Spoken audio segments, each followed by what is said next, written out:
இரக்கம் வைத்து நம் பாவங்களை மன்னித்து நம்மை நிலை வாழ்வுக்கு அழைத்து செல்வாராக. இது ஆண்டவரின் பாஸ்கா. ஏனெனில்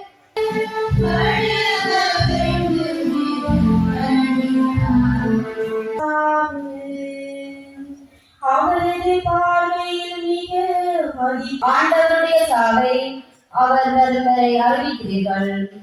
தந்தையிடம் செல்வதற்கான நேரம் வந்துவிட்டது என்பதை இயேசு அறிந்திருந்தார். நான் உங்களை அன்பு செய்தது போல நீங்களும் ஒருவர் மற்றவரை அன்பு செய்யுங்கள் என்று அன்பு கட்டளையை தருகிறார்.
இனிதே கூடி வந்திருக்கும் அன்பு உள்ளங்களே, இன்று புனித வாரத்தின் பெரிய விழாடன் வரலாறு காண முடியாத தன் வாழ்வின் உயரிய செயலை இயேசு இன்று நமக்கு விட்டுச் செல்கின்றார்.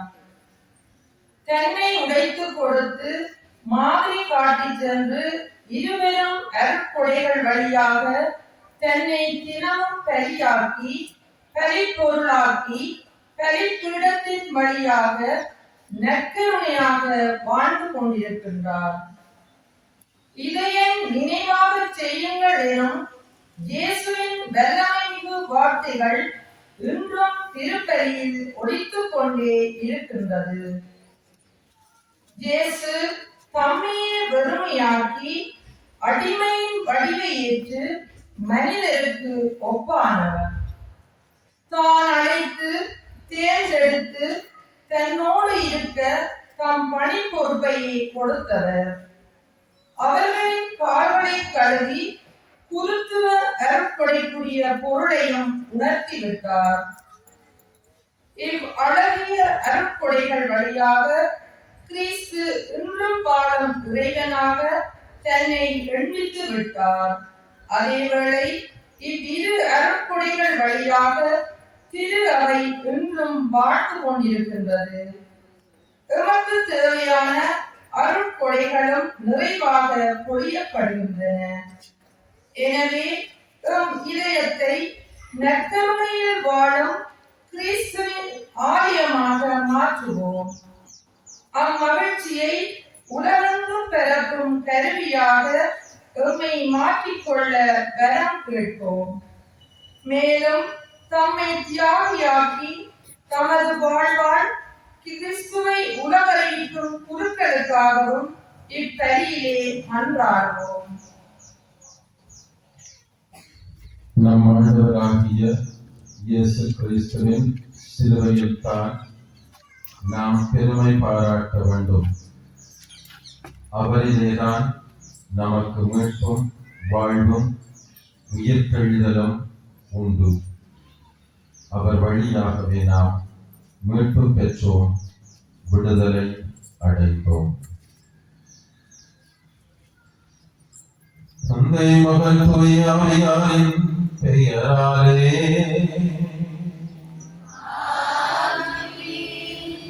நம் ஆண்டவராகிய இயேசு கிறிஸ்துவின் அருளும் கடவுளின் அன்பும் தூயாவியாரின் நட்புறவும் உங்கள் அனைவரோடும் இருப்பதாக.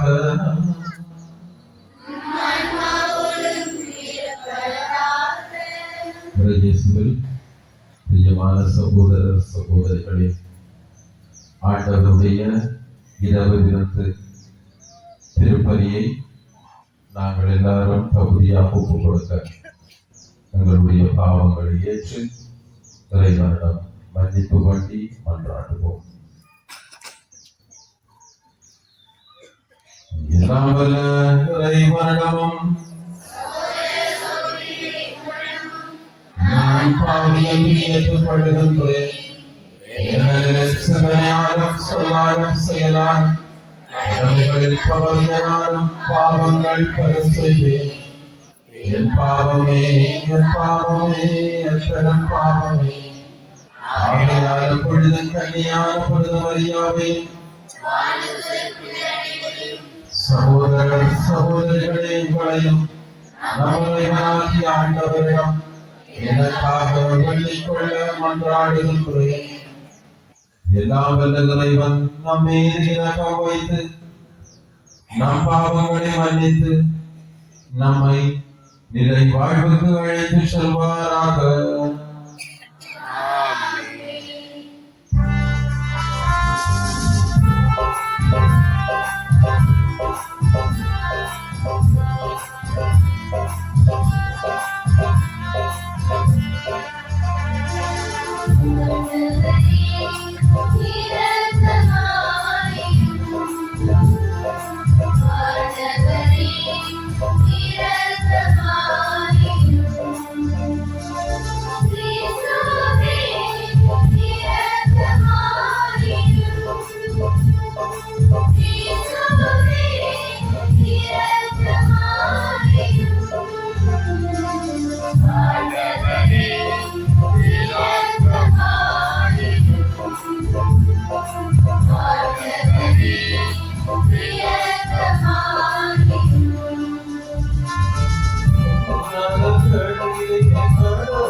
இறைவாவும் திருமகன் சாவுக்கு தம்மை கையளிக்கும் வேளையில் நிலைத்து நிற்கும் அன்பின் புதிய பலியையும் திருவிருந்தையும் தமது திரு அவைக்கு அளித்தார். அதனால் இப்புனிதமிக்க திருவுணவில் அடிக்கடி பங்கு கொள்ளும் நாங்கள் இத்துணை மேலான மறை நிகழ்விலிருந்து அன்பின் முழுமையையும் வாழ்வின் நிறைவையும் பெற்றுக் கொள்ள அருள் புரிவீராக. உமோடு தூயாவியாரின் ஒன்றை பிறரைவனாய் என்றென்றும் வாழ்ந்து ஆட்சி செய்கின்ற எங்கள் ஆண்டவரும் திருமகனுமாகிய இயேசு கிறிஸ்து வழியாக உம்மை மன்றாடுகின்றோம். முதல் வாசகம். விடுதலை பயண நூலிலிருந்து வாசகம். அதிகாரம் 12, இறைவசனங்கள் 1 தொடக்கம் 8, 11 தொடக்கம் 14 முடிய. எகிப்து நாட்டில் ஆண்டவர் மோசேக்கும் ஆரோனுக்கும் பின்வருமாறு கூறினார். உங்களுக்கு மாதங்களில் தலையானது இம்மாதமே, ஆண்டில் உங்களுக்கு முதல் மாதமும் இதுவே. இஸ்ராயேல் மக்கள் கூட்டமைப்பு முழுவதற்கும் நீங்கள் அறியுங்கள். அவர்கள் இம்மாதம் 10ஆம் நாள் குடும்பத்துக்கு ஒரு ஆடு, வீட்டுக்கு ஒரு ஆடு என்று தேர்ந்தெடுத்துக் கொள்ளட்டும். ஓர் ஆட்டினை உண்ண ஒரு வீட்டில் போதிய ஆள்கள் இல்லையெனில் உண்போரின் எண்ணிக்கைக்கும் உண்ணும் அளவுக்கு மேற்ப அண்டை வீட்டாரை சேர்த்துக் கொள்ளட்டும். ஆடு குறைபாடற்றதாக விடாயாக ஒரு வயது குட்டியாக இருக்க வேண்டும். தேர்ந்தெடுப்பது வெள்ளாடாகவோ செம்மறியாடாகவோ இருக்கலாம். இம்மாதம் 14ஆம் நாள் வரை அதை வைத்து பேணுங்கள். அந்நாள் மாலை மங்கும் வேளையில் இஸ்ராயேல் மக்கள் கூட்டமைப்பின் அனைத்து சபையும் அதை வெட்ட வேண்டும். ரத்தத்தில் சிறிதளவு எடுத்து உண்ணும் வீடுகளிலும் இரு கதவு நிலைகளிலும் மேல் சட்டத்திலும் பூச வேண்டும். ரட்சி அந்த இரவிலே உண்ண வேண்டும். நெருப்பில் அதனை வாட்டி புளிப்பெற்ற அப்பத்தோடும் கசப்பு கீரியோடும் உண்ண வேண்டும். நீங்கள் அதனை உண்ணும் முறையாவது இடையில் கச்சை கட்டி கால்களில் காலணி அணிந்து கையில் கோல் பிடித்து விரைவாக உண்ணுங்கள். இது ஆண்டவரின் பாஸ்கா. ஏனெனில் நான் இன்றிரவிலே எகிப்து நாடெங்கும் கடந்து சென்று எகிப்து நாட்டில் மனிதர் தொடங்கி விலங்கு வரை அனைத்து ஆகான் தலைப்பிறப்பையும் சாவடித்தேன். எகிப்தின் தெய்வங்கள் அனைத்தின் மேலும் நான் தீர்ப்பிடுவேன். நானே ஆண்டவர். ரத்தம் நீங்கள் இருக்கும் வீடுகளில் உங்களுக்கு அடையாளமாக இருக்கும். நான் ரத்தத்தை கண்டு உங்களை கடந்து செல்வேன். எகிப்து நாட்டில் நான் அவரை சாவடிக்கும் போது கொள்ளும் கொள்ளை நோய் எதுவும் உங்கள் மேல் வராது. இந்நாள் உங்களுக்கு ஒரு நினைவு நாளாக விளங்கும். இதனை ஆண்டவரின் விழாவாக நீங்கள் தலைமுறை தோறும் கொண்டாடுங்கள். இந்த விழா உங்களுக்கு நிலையான நியமமாக இருப்பதாக. இது ஆண்டவர் வழங்கும் அருள்வாக்கு.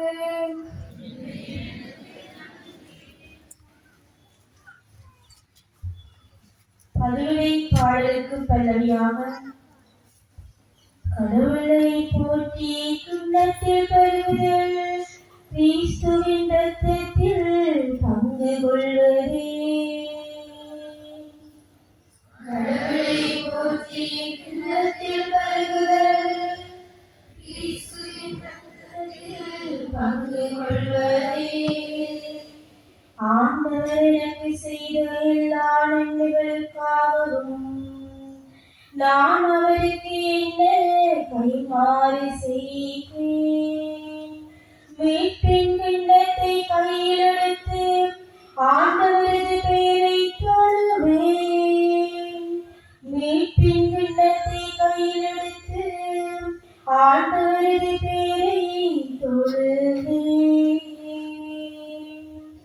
கடவுளை போற்றி குன்னத்தில் பருகுதல் கிறிஸ்துவின் ரத்தத்தில் பங்கு கொள்வதே. ஆண்டவரிடம் அன்பர்களின் சாவு அவரது பார்வையில் மிக மதிப்புக்குரியது. ஆண்டவரே, நான் உண்மையாகவே ஊழியன். நானும் பணியாள் உம்மடியாளின் மகன். என் கட்டுக்களை நீர் அவிழ்த்து விட்டீர். கடவுளை போற்றி குன்னத்தில் பருகுதல் கிறிஸ்துவின் ரத்தத்தில் பங்கு கொள்வதே. நான் உமக்கு நன்றி பலி செலுத்துவேன்.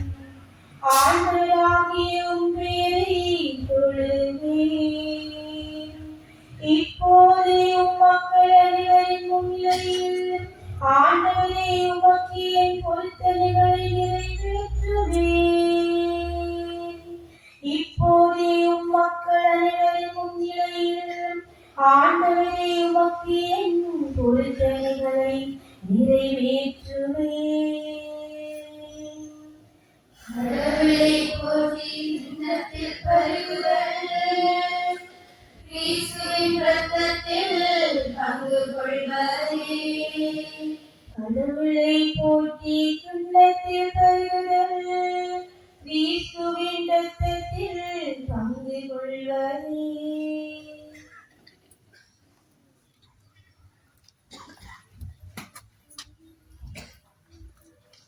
இரண்டாம் வாசகம். அப்பத்தை உண்டு கிண்ணத்தில் தருகும் போதெல்லாம் ஆண்டவருடைய சாவை அறிவிக்கிறீர்கள்.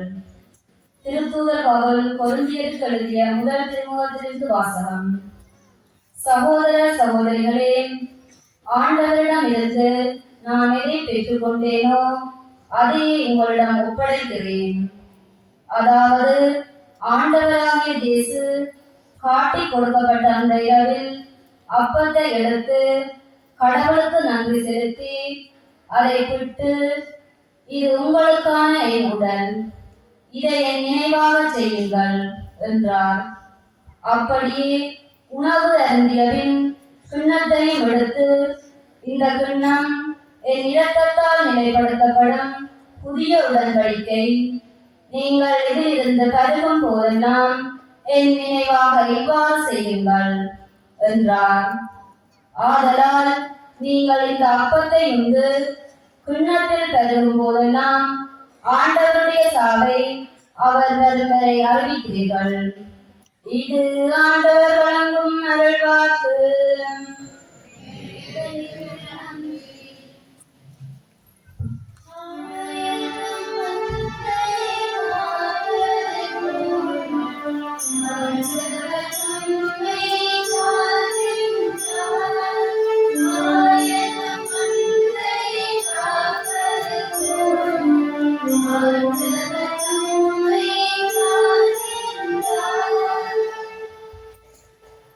ஒருவர் மற்றவரிடம் அன்பு செலுத்துங்கள் என்னும் புதிய கட்டளையை நான் உங்களுக்கு கொடுக்கிறேன்.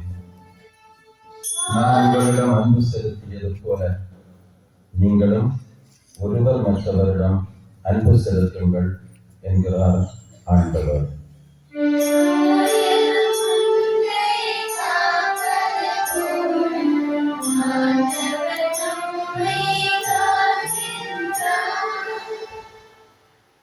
ஆண்டவர் உங்களோடு இருப்பாராக.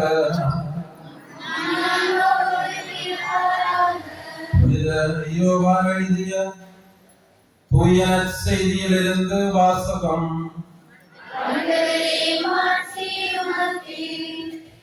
யோவான் செய்தி அதிகாரம் 13 இறைவசனங்கள் 1 தொடக்கம் 15 வரை.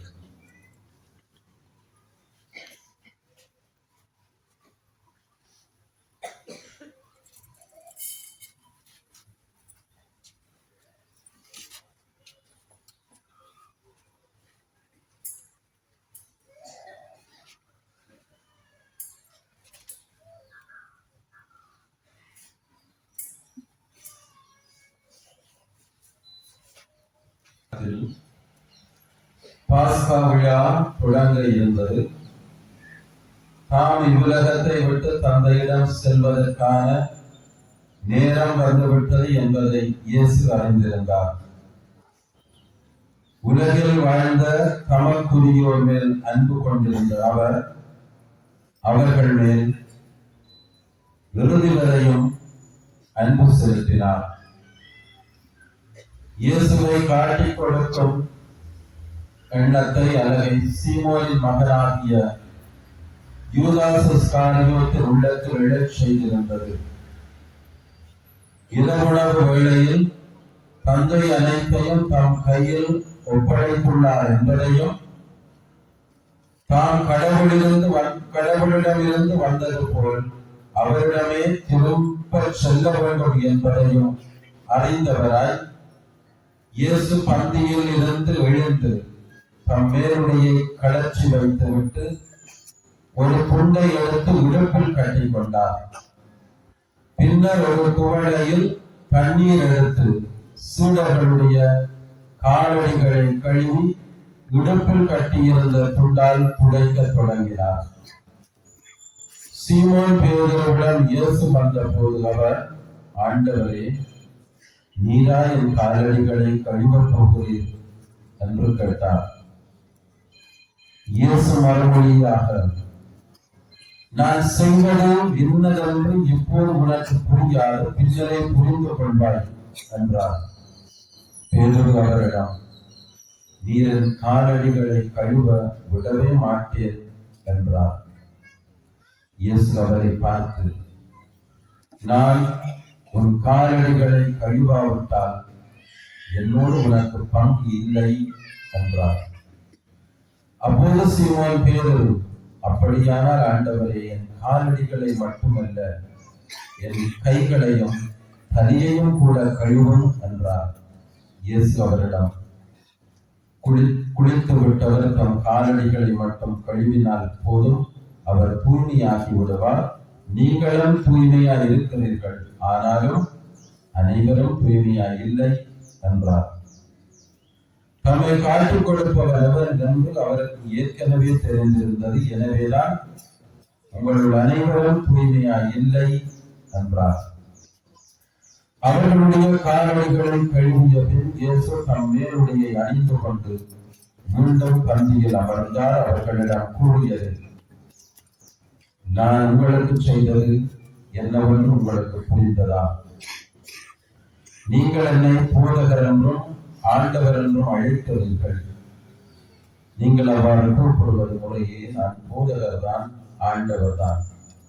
ஆகவே ஆண்டவரும் போதகருமான நான் உங்கள் காலடிகளை கழுவினேன் என்றால் நீங்களும் ஒருவர் மற்றவருடைய காலடிகளை கழுவ கடமைப்பட்டிருக்கிறீர்கள்.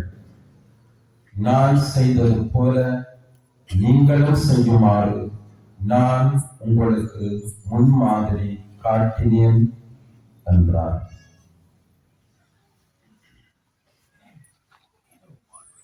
இது கிறிஸ்து வழங்கும் நற்செய்தி.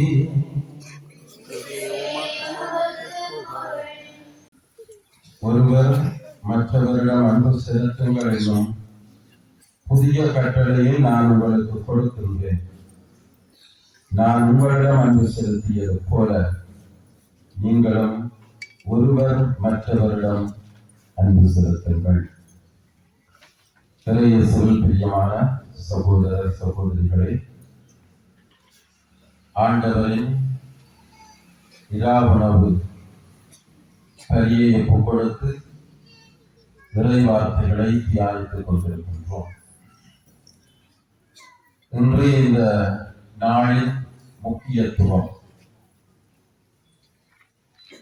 4 விடயங்களை உள்ளடக்கியதாக இருக்கின்றது. முதலாவது, இயேசு அப்பத்தை தன்னுடைய உடல், அப்பத்தை எடுத்து இது எனது உடல், ரசம் நிறைந்த பாத்திரத்தை எடுத்து இது என்னுடைய இரத்தம். அப்பத்தையும் ரசத்தையும் எனது உடல் எனது இரத்தம் என்று பிரியமான சகோதரங்களே, நற்கருணை ஏற்படுத்தியதை நாங்கள் சிறப்பாக இன்றைய நாளிலே நினைவு கூறுகின்றோம். உலகம் முடிவும் வரை என்னாலும் நான் உங்களுடன் இருக்கின்றேன் என்பதை ஆண்டவர் இயேசு நற்கருணை வழியாக உறுதிப்படுத்தி இருக்கின்றார். நற்கருணை மூலம் ஆண்டவருடைய பிரசன்னம் நிறைவாக எங்களோடு இருக்கின்றது. ஆண்டவர் எங்களோடு வாழ்ந்து கொண்டிருக்கின்ற ஒரு கடவுளாக இன்றைய நாளிலே தன்னை இந்த உலகத்திற்கு தருகின்றார். அதைத்தான் நாங்கள் நற்கருணையிலே நாங்கள் நினைவு கூறுகின்றோம். இரண்டாவதாக பிரியமான சகோதரங்களே, அப்பத்தை எடுத்து என்னுடைய உடல் என்று சொல்லிவிட்டு, ரசத்தை எடுத்து இது என்னுடைய ரத்தம் என்று சொல்லிவிட்டு, இதை என் நினைவாக செய்யுங்கள் என்று குருத்துவத்தை ஏற்படுத்துகின்றார். தொடர்ந்து பிரியமான சகோதரங்களே, தன்னுடைய உடல் இருப்பை குருக்கள் வழியாக இறைவன் இந்த உலகத்திற்கு தந்து கொண்டிருக்கின்றார். எங்களை ஏதிரிகளாக இறைவன் விட்டு விட்டு போகவில்லை. எங்களுக்கென இறைப்பணியாளர்களை தந்து கொண்டே இறைவன் இருக்கின்றார். குருத்துவம், ஆண்டவருடைய பலி எல்லா இடத்திலும் எல்லா வேளையிலும் அனைதிலும் நிறைவேறி கொண்டே இருக்கின்றது. இதை என் நினைவாக செய்யுங்கள் என்று சொல்லி குருத்துவத்தை ஏற்படுத்தியதன் உன்னத நாள் இன்றைய நாள். மூன்றாவதாக பிரியமான சகோதரர்களே, சீடர்களை பார்த்து சொல்லுகின்றார், உங்களுக்கு நான் ஒரு புதிய கட்டளையை தருகின்றேன். நான் உங்களை அன்பு செய்தது போல நீங்களும் ஒருவர் மற்றவரை அன்பு செய்யுங்கள் என்று அன்பு கட்டளையை தருகின்றார். பிரியமான சகோதரர்களே, அன்புதான முன்னுக்கு பின்னுக்கு இல்லாததா, இதில் என்ன புதுமை இருக்கின்றது என்று பிரியமான சோதரர்களை நாங்கள் நினைக்கலாம். இது புதிய கட்டளை என்றால் பழைய கட்டளை என்ன என்றால் லேவியர் நூலிலே நாங்கள் பார்க்கின்றோம். மோசே இஸ்ரேல் மக்களை பார்த்து சொல்லுகின்றார்,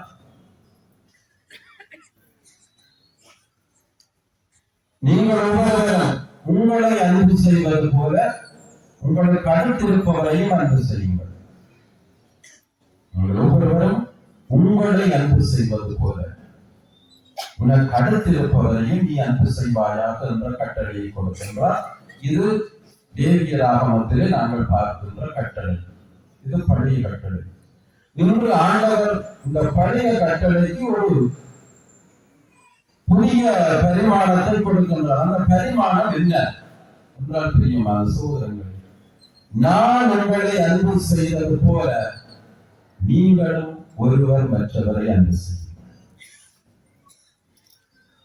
பழைய கட்டளை என்னவென்றால் பிரியமான சகோதரர்கள், நீ உன்னை அன்பு செய்வது போல உனக்கு அடுத்திருப்பவரையும் அன்பு செய். புதிய கட்டளை என்னவென்றால், நான் உங்களை அன்பு செய்வது போல நீங்களும் ஒருவர் மற்றவரை அன்பு செய்யுங்கள் என்று ஒரு புதிய பரிமாணத்தை ஆண்டவர் கொடுக்கின்றார். இந்த புதிய பரிமாணம் பிரியமான சகோதரங்களை 4 விடயங்களை உள்ளடக்கியதாக இருக்கின்றது. இந்த புதிய கட்டளையினுடைய அந்த புதிய பரிமாணம் 4 விடயங்களை உள்ளடக்கியதாக இருக்கின்றது. முதலிலே பிரியமான சகோதரங்களை,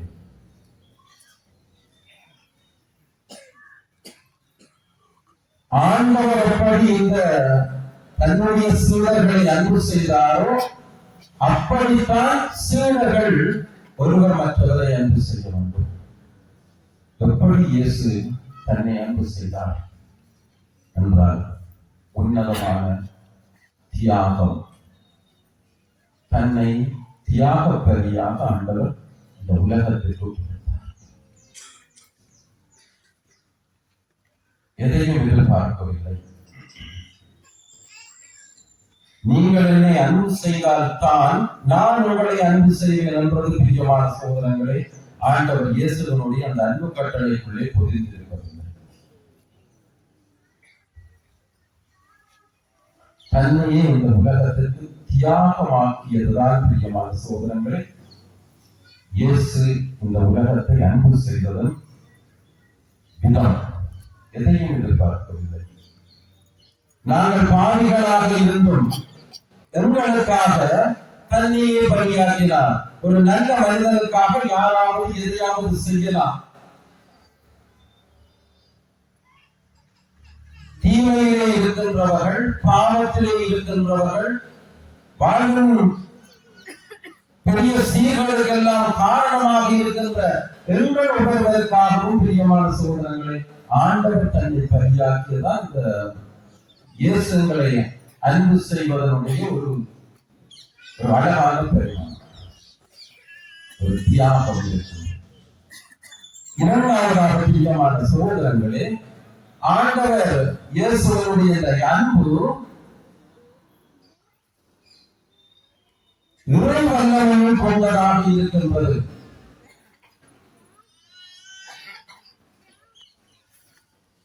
நான் என்னுடைய தந்தை உள்ளம், தந்தை என்னுள்ளம் இருக்கின்றார் என்ற அந்த 3 கடவுளினுடைய அந்த அன்பிலிருந்து ஊற்றெடுக்கின்ற அன்புதான் இயேசு எங்களை அன்பு செய்கின்ற விதம்.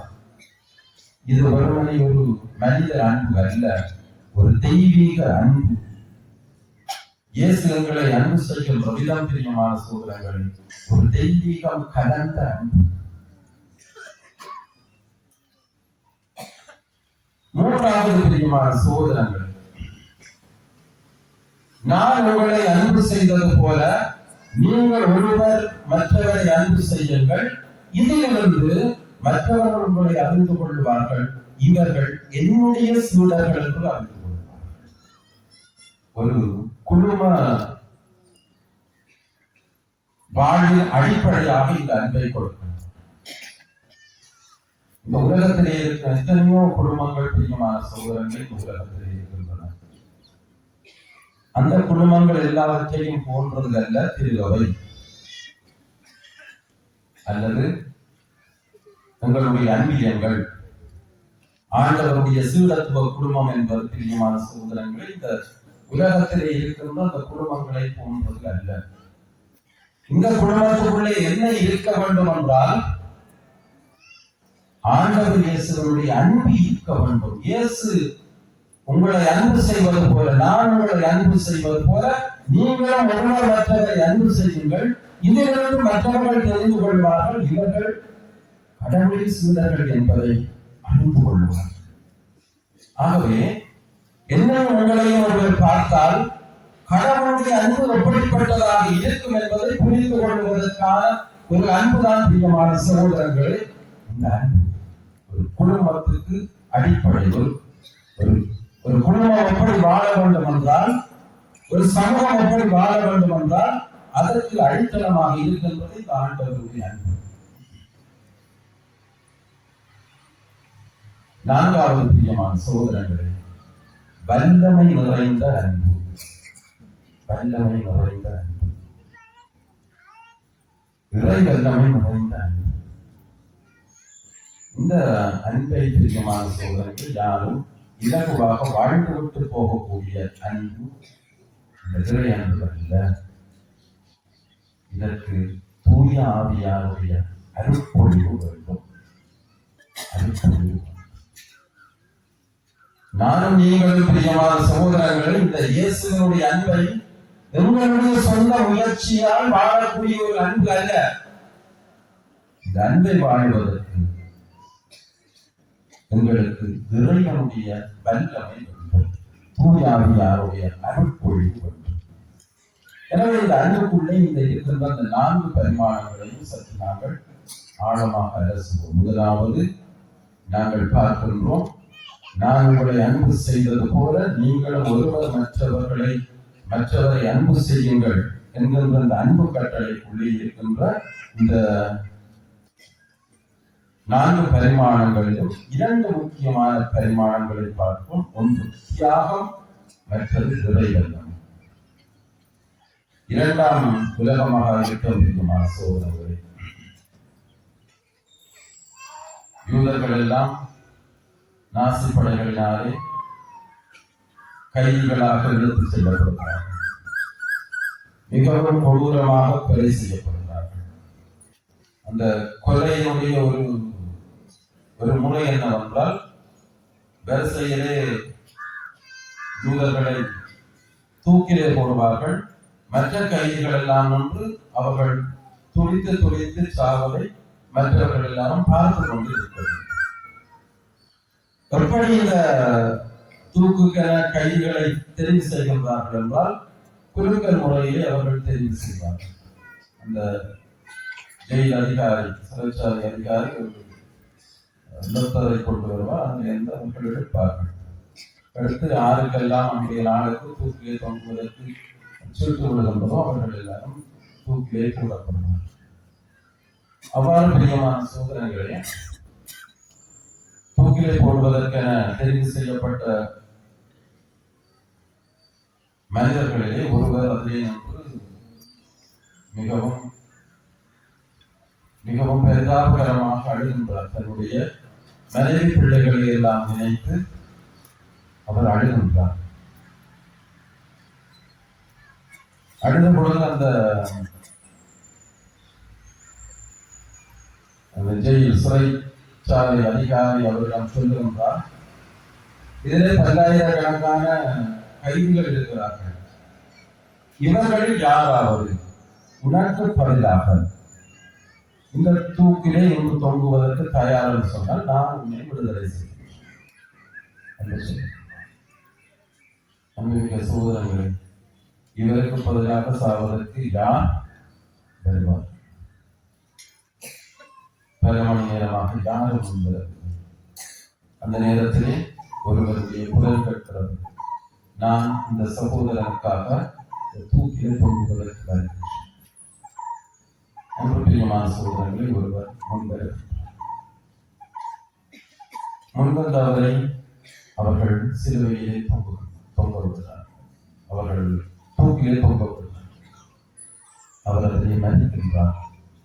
அவர் யார் என்றால் பிரியமான சகோதரர்களே, இப்பொழுது புனிதர் நிலைக்கு உயர்த்தப்பட்டிருக்கின்ற ஒரு குருவானவர்.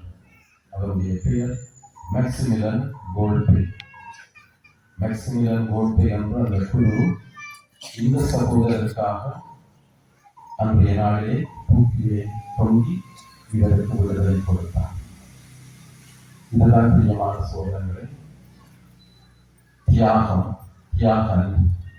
இந்த தியாக பலி உங்களுடைய வாழ்விலும் ஒரு தியாக அன்பாக பெற வேண்டும். இரண்டாவது பிரியமான சகோதரர்களே, நான் உங்களை அன்பு செய்வது போல நீங்களும் ஒருவர் மற்றவரை அன்பு செய்யுங்கள். இதிலிருந்து மற்றவர்கள் இவர்கள் என்னுடைய சீடர்கள் என்பதை அறிந்து கொள்வார்கள். நான் உங்களை அன்பு செய்கின்ற விதம்தான் பிரியமான சகோதரர்களை நான் கிறிஸ்தவன் என்று என்னையும் உங்களை சுட்டி காட்டுகிறேன். எனவே ஒரு சமூகத்தின் அடிப்படையாக இருக்க வேண்டியது இறை அன்பு. இறை அன்பு என்றால் பிரியமான சகோதரர்களே ஏற்றத்தாழ்வுகள் என்பதை அங்கு இருக்கக்கூடாது. நான் பெரிது நீ சிறிது என்ற அந்த மனப்பக்குவம் இருக்கக்கூடாது. எனக்காக மட்டும்தான் ஆண்டவர் இறந்தால் உனக்காக ஆண்டவர் இறக்கவில்லை என்ற அந்த மனப்பக்குவம் இருக்கக்கூடாது. எங்கள் மத்தியிலே சமத்துவம், சகோதரத்துவம் நிலவும் பொழுதுதான் பிரியமான சகோதரங்களே கிறிஸ்தவர் இந்த இயேசுவனுடைய இந்த கல்வாரி அன்பு எங்களிலே மலர்கின்றது. இதைவிட சாதி அடிப்படையிலே, பொருளாதார அடிப்படையிலே, செல்வாக்கு அடிப்படையிலே நானும் நீங்கள் ஏற்ற தாழ்வுகளை பாராட்டி கொண்டிருப்போம் என்றால் அங்கு கிறிஸ்தவ அன்பு இல்லை என்று பார்க்கலாம். எங்களை சூழ உள்ள பல ஆலயங்கள் இந்த சாதி பிரச்சனைகளினாலே நீதிமன்றம் காண போயிருக்கின்றனர். இதை பார்த்தால் இவர்கள் எல்லாம் கிறிஸ்தவர்கள், கிறிஸ்துவனுடைய சீடர்கள் என்று மற்றவர்கள் அறிந்து கொள்வதற்கு இது துணையாக இருக்குமா என்று பிரியமான சகோதரர்களை நாங்கள் ஒவ்வொருவரும் எங்களை கேட்டு பார்க்க வேண்டும். எப்பொழுதுமே பிரியமான சகோதரர்களை ஏற்ற தாழ்வுகளை பாராட்டுகின்றவர்கள் மற்றவர்களுடைய நலனுக்காக பாராட்டுவதில்லை, மாறாக தன்னுடைய நலனுக்காக, சுயநலத்திற்காகத்தான் பேசுகிறார். ஆகவே பிரியமான சகோதரர்கள் ஏற்ற தாழ்வு இருக்கும் என்றால் இந்த சிலுவையின் அன்புக்கு அர்த்தம் இல்லை. ஒரு சமூகத்தின் அடித்தளமாக இருக்கிறோம் என்பது ஆண்டவர் இயேசுவுடன் இருந்த அன்பு. மூன்றாவது பிரியமான சகோதரர்கள் அன்புக்குள்ளே ஆழமான வல்லமை. ஒருவர் அன்னை தெரேசா மடத்துக்கு செல்லுகின்றார். அன்னை தெரேசா செய்கின்ற பணிகளை எல்லாம் பார்த்து சொல்லுகின்றார். அம்மா, கோடிக்கணக்கிலே காசை தந்தாலும் இப்படி ஒரு அதிகண்டமான வேலையை நான் செய்ய மாட்டேன் என்று சொல்லி அன்னை தெரேசா அவரை பார்த்து புன்முறுவலுடன் சொல்லுகின்றார். ஐயா, எனக்கும் கோடிக்கணக்கிலே காசை கொட்டினாலும் நானும் இந்த பணிகளை எல்லாம் செய்ய மாட்டேன். இந்த பணிகளை எல்லாம் செய்வதற்கு எனக்கு வல்லமை தருகின்றவர் நற்கருணை ஆண்டவர் என்று சொல்லி அவர்களுடைய சிற்றாலயத்தில் எழுந்தேற்றல் செய்யப்பட்டிருந்த நற்கருணை ஆண்டவரை சுட்டி காட்டினார்.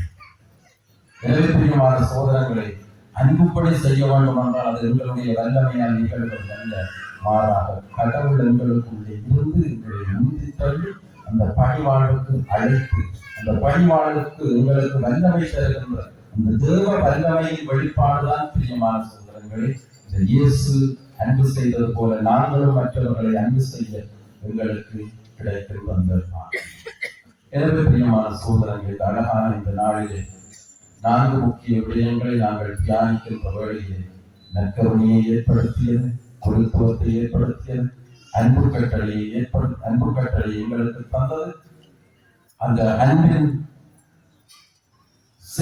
செயலாக சீடர்களுடைய பாதங்களை கழுவிய இந்த 4 விடயங்களையும் தியானிக்கின்ற இந்த வேளையிலே நானும் நீங்களும் இயேசு எங்களை அன்பு செய்வது போல நாங்களும் மற்றவர்களை அன்பு செய்ய அருள் வேண்டி தொடர்ந்து இந்த பணியை மன்றாடி ஜெபிப்போம். ஆமென்.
நாங்களும் ஒருவர் மற்றவரை உள்ளார்ந்த ரீதியாக மிகவும் அன்போடு எந்த ஒரு ஏற்றத்தாழ்வையும் பாராட்டாமல் எல்லாரும் சகோதரர்கள், எல்லாரும் சமமானவர்கள் என்ற அந்த உணர்விலே விரைவல்லமை கொண்டவர்களாக ஒருவர் மற்றவரை அன்பு செய்ய, மன்னிக்க, அன்போடு ஏற்றுக்கொள்ள அருள் வேண்டி எழுந்து நின்று உங்களுடைய தேவைகளை ஒப்புக் கொடுத்து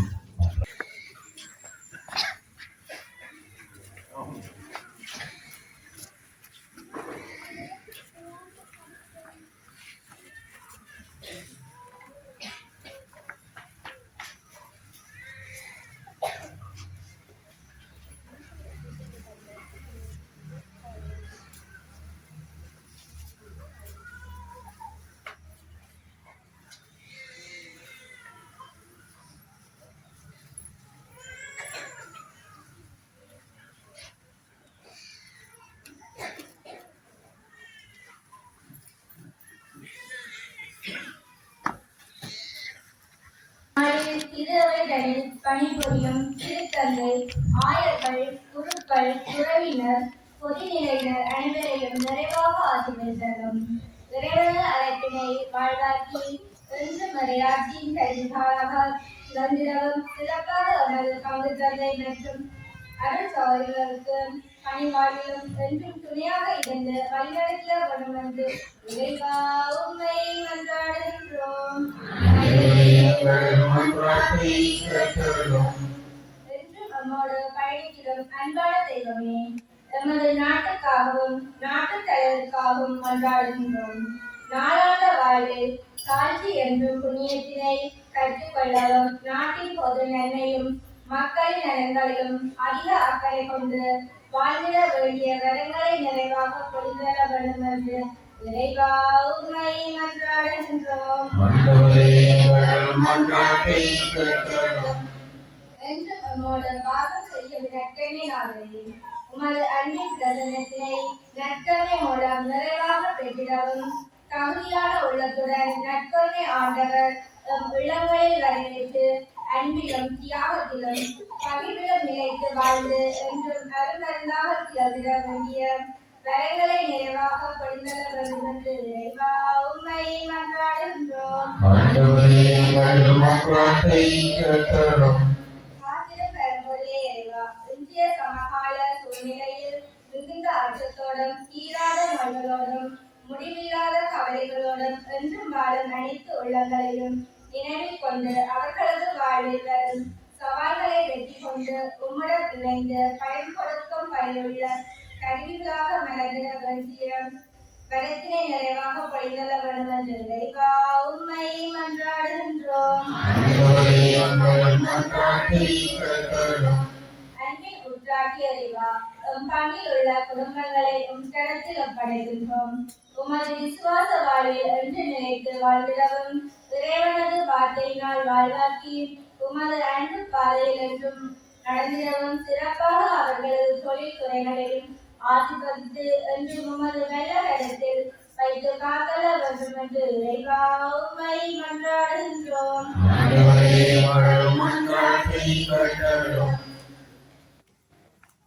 உங்களுடைய தனிப்பட்ட கருத்துக்கள் தேவைகளுக்காகவும் மன்றாடுவோம். குறிப்பாக ஆண்டவர் இயேசு எங்களை அன்பு செய்வது போல நாங்களும் ஒருவர் மற்றவரை அன்பு செய்ய அருள் தாரும் என்று மன்றாடுவோம். வல்லமையும் இரக்கமும் உள்ள ஆண்டவரை, உம்முடைய பிள்ளைகளாகிய நாங்கள் நம்பிக்கையோடு மனம் கேட்கின்ற எங்களுடைய தேவைகளை எல்லாம் நிறைவாக எங்களுக்கு தந்தது. இவற்றை எங்கள் ஆண்டவராகிய கிறிஸ்து வழியாக உம்மை இறந்து மன்றாடுகின்றோம்.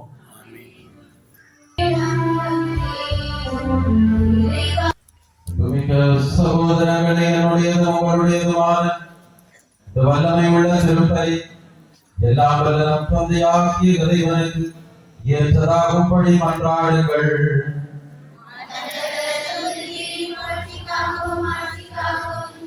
ஆமென்.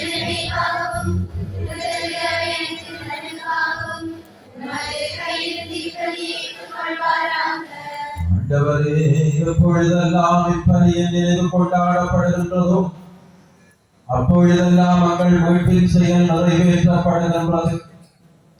எனவே நாங்கள் இம்மத நிகழ்வுகளில் தகுதியுடன் பங்கேற்க எங்களுக்கு அருள் புரிவீராக.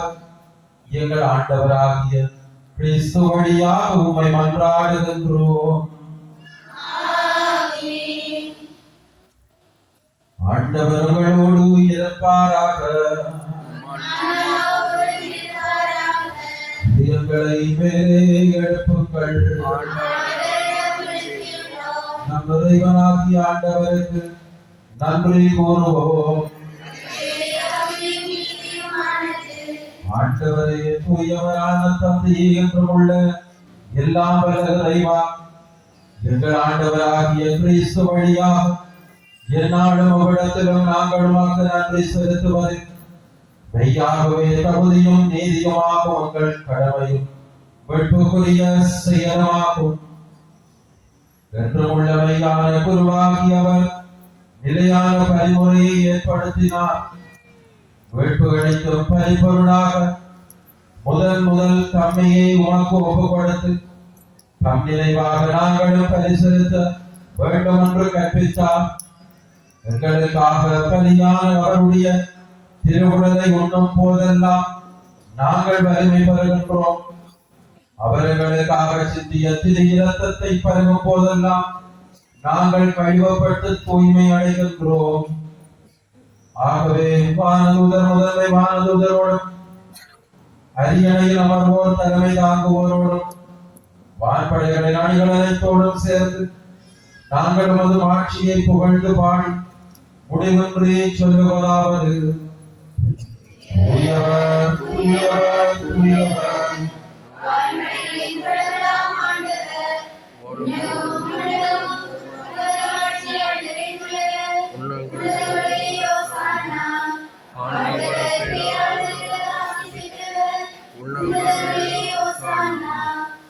ஆண்டவரே இரக்கமோற்று.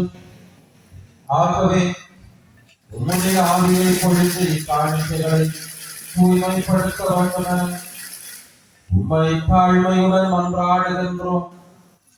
இவ்வாறு எங்கள் ஆண்டவர் இயேசு கிறிஸ்துவின் உடலும் இரத்தமுமாக எங்களுக்கு இவை மாறுவனவாக.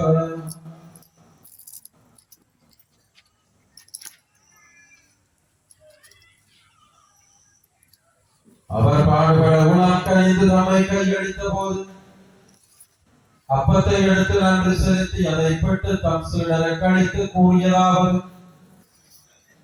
அனைவரும் இதிலிருந்து பெற்று உண்ணுங்கள், ஏனெனில் இது உங்களுக்காக கையளிக்கப்படும் என் உடல்.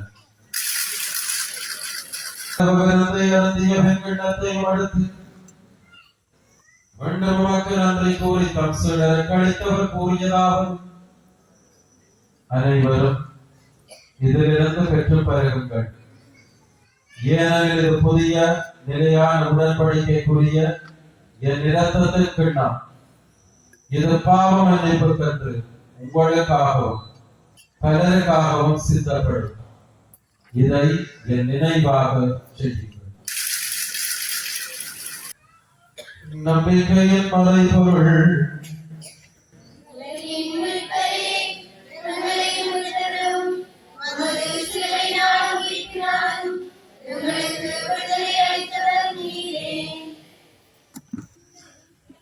ஆகவே ஆண்டவரே, நாங்கள் கிறிஸ்துவின் அப்பையும் உயிர்ப்பையும் நினைவு கூர்ந்து வாழ்வு தரும் அப்பத்தையும் மட்பழிக்கும் கிண்ணத்தையும் உமக்கு ஒப்புக் கொடுக்கிறோம்.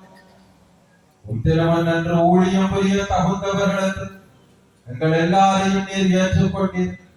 எனவே உமக்கு நன்றி செலுத்துகின்றோம். மேலும் கிறிஸ்துவின் உடலிலும் இரத்தத்திலும் பங்கு கொள்ளும் எங்கள் ஒவ்வொருவரையும் தூயாவியார் ஒன்றாக்க வேண்டும் என உம்மை தாழ்மையுடன் மன்றாடுகின்றோம். ஆண்டவரே, உலகெங்கு பரவி இருக்கும் உமது திருவையை நினைவு கொடுத்தருளும். எங்கள் திருத்தந்தை 14ஆம் லீயோ, எங்களாய பிரகாசம் ஆண்டகை, எல்லா திருநிலையராகிய அனைவரோடும் உமது திருவை அன்பில் நிறைவு பெறச் செய்தருடன் மேலும் உயிர்களின் எதிர்நோக்குடன் துயில்படும் மங்கள் சகோதரர் சகோதரிகளையும் இறந்தோர் அனைவரையும் இரக்கத்துடன் நினைவு கூர்ந்து உமது திருமுக ஒளியினுள் ஏற்றருடன் இறைவா எங்கள் அனைவர் மீதும் இரக்கமாயிரும். கடவுளின் தனி தாயான புனித கன்னிமரியா, அவருடைய கணவரான புனித யோசேப்பு, புனித திருத்தூதர்கள், எங்கள் பாதுகாவலராகிய புனித செபஸ்தியான் மற்றும் புனித அனைவருடன் நாங்கள் நிலை வாழ்வில் பங்கு கொள்ளும் தகுதி பெற்று உம் திருமகன் இயேசு கிறிஸ்து வழியாக உம்மை புகழ்ந்தேத்தும் பெறவருட உம்மை மன்றாடுகின்றோம். வழியாக இவரோடு இவரில் எல்லாம் வல்ல இறைவனாகிய தந்தையே, தூய ஆவியாரின் ஒன்றிப்பில் எல்லா புகழும் ஆட்சியும் என்றென்றும் உமக்கு உரியதே.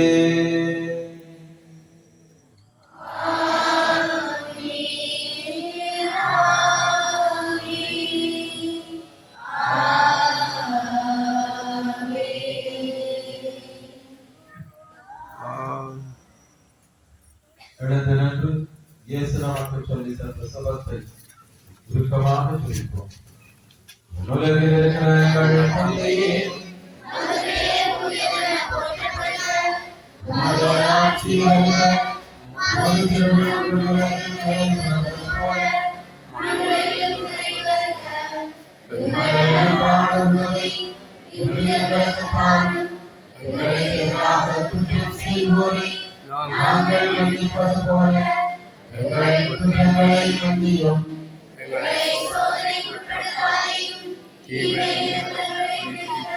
ஆண்டவரே, தீமைகள் அனைத்திலிருந்து மக்களை விடுவித்து எங்கள் வாழ்நாளில் அமைதியை கைவிட உம்மை மன்றாடுகின்றோம். இறைவா, உமது இரக்கத்தின் உதவியினால் நாங்கள் பாவத்தில் இருந்த போதும் விடுதலை பெற்று யாதொரு கலக்கமின்றி நலமாய் இருப்போமாக.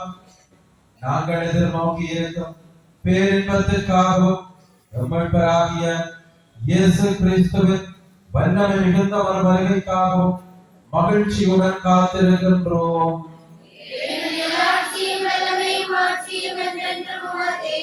ஆண்டவரே இயேசு கிறிஸ்துவே, அமைதியை உங்களுக்கு விட்டு செல்கின்றேன், என் அமைதியையும் உங்களுக்கு அளிக்கின்றேன் என்று நீரும் திருத்தூதர்களுக்கு மொழிந்தீரே. ஆண்டவரே, எங்களுடைய பாவங்களை பாராமல் உமது திருவையின் நம்பிக்கையை கண்ணோக்கி உமது திருமணத்திற்கு ஏற்பதற்கு அமைதியையும் ஒற்றுமையையும் அளித்தருள திருமணம் கொள்வீராக. என்றென்றும் வாழ்ந்து ஆட்சி செய்கின்றவர் நீரே. ஆண்டவருடைய அமைதி உங்கள் அனைவரோடும் என்றும் இருப்பதாக.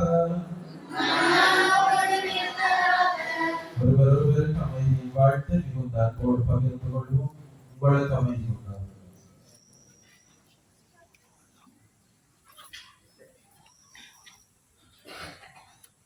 உலகின் பாவங்களை போகும்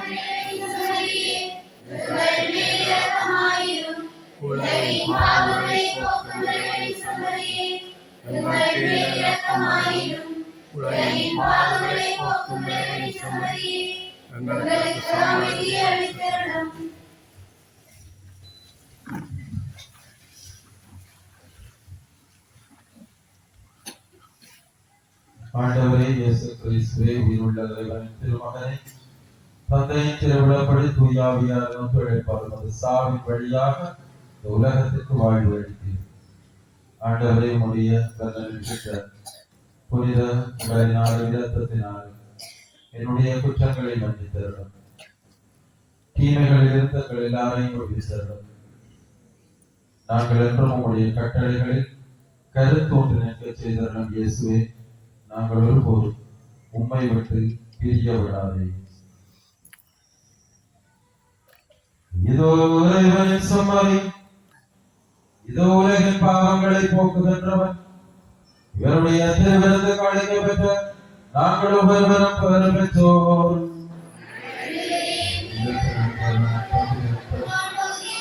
ஆனால் ஒரு வாழ்க்கை கிறிஸ்துவின் திருவுடல் பெரிய நம்மை காத்து நமக்கு நித்திய வாழ்வு அளிப்பதாக.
ஆண்டவர்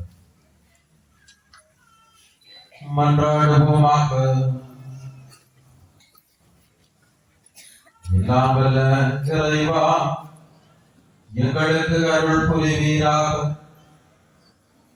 உம் திருமகனின் இரவு விருந்தினால் இவ்வுலகில் ஊட்டம் பெறும் நாங்கள் என்றென்றும் நிறைவு அடைய தகுதி பெறுவோமாக. எங்கள் ஆண்டவராகிய கிறிஸ்து வழியாக உம்மை மன்றாடுகின்றோம்.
Thank you.